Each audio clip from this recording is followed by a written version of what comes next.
au-delà de la préparation physique et mentale, est-ce que vous pouvez nous donner aussi un peu votre vision de l'impact de la nutrition sur votre santé, sur votre état physique? Comme je vous disais, j'aime beaucoup tous les sports et j'avais été à pas mal de meetings parce que j'adore le cyclisme. Je regarde à chaque fois le Tour de France et tout ça. Et de directeurs sportifs d'équipe du Tour. Et ils expliquaient que c'était le sport, le cyclisme, le plus exigeant dans le rapport poids-puissance. Donc eux sont vraiment très à cheval, si je peux me permettre. L'heure à laquelle le repas est pris par rapport à l'effort qui va être demandé, le choix des aliments, toutes ces choses-là. Ensuite, sans aller plus loin, que ce soit dans la préparation physique ou dans la préparation mentale, on fait énormément de choses pour nos chevaux que l'on n'est pas capable de faire pour nous. C'est-à-dire que la gestion de l'alimentation pour le cheval, c'est quelque chose, il y a des nutritionnistes qui viennent, on contrôle le poids en permanence, on se dit tiens l'épreuve est à telle heure, on va le nourrir à telle heure, on va lui donner une demi-ration. Enfin, vraiment c'est quelque chose de très réfléchi alors que ça ne l'est pas du tout pour nous. Donc, ça pourrait le devenir. Oui, ça pourrait le devenir. Alors moi, je ne vais pas vous donner de conseils parce que je suis assez extrême dans tout ce que j'entreprends et c'est vrai que je suis tombé dans le sans gluten, sans viande, toutes ces choses-là et encore une fois, je pense que c'est propre à chacun.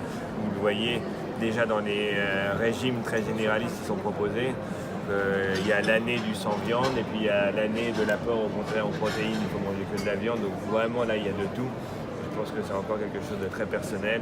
Moi, le sans gluten, j'y suis venu parce que j'ai un collègue cavalier à qui ça provoquait des maux de dos pendant la digestion parce qu'il était intolérant au gluten.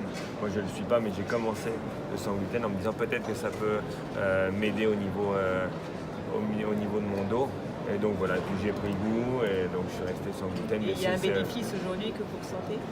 Ouais, ça coûte beaucoup plus cher. Donc, entre le bio et le sans gluten, vous êtes sûr de manger plus cher, c'est sûr. Et donc, a priori, vous adaptez quand même votre alimentation sans être extrême, ou du moins extrêmement pointilleux. Vous adaptez votre alimentation quand même quand vous avez des épreuves. Oui, bien sûr. Surtout les horaires et tout ça. J'évite de manger un cassoulet 1 heure avant un Grand Prix. Quoi. Mais ça, c'est encore une fois, c'est une question de logique. Je trouve que dans l'alimentation, c'est assez facile. Il faut... tout est tellement lié entre le corps et l'esprit, c'est aussi compliqué d'aller dire à quelqu'un, on a par exemple Bosti qui aime bien manger un chocolat de temps en temps ou des trucs comme ça, c'est dommage d'aller punir les gens et de leur retirer le côté plaisir, parce que là on est aussi dans le lien entre la préparation physique et la préparation mentale. Il faut savoir se faire plaisir de temps en temps, si vous avez envie de manger telle ou telle chose, c'est qu'une question de nuance. Après, pas trop d'excès quand même. Non, pas trop d'excès, mais voilà, on voit, et même si ça va encore évoluer, tout ça, que l'athlète cavalier a énormément évolué depuis 5-10 ans. On n'est plus du tout dans le même profil, vous voyez.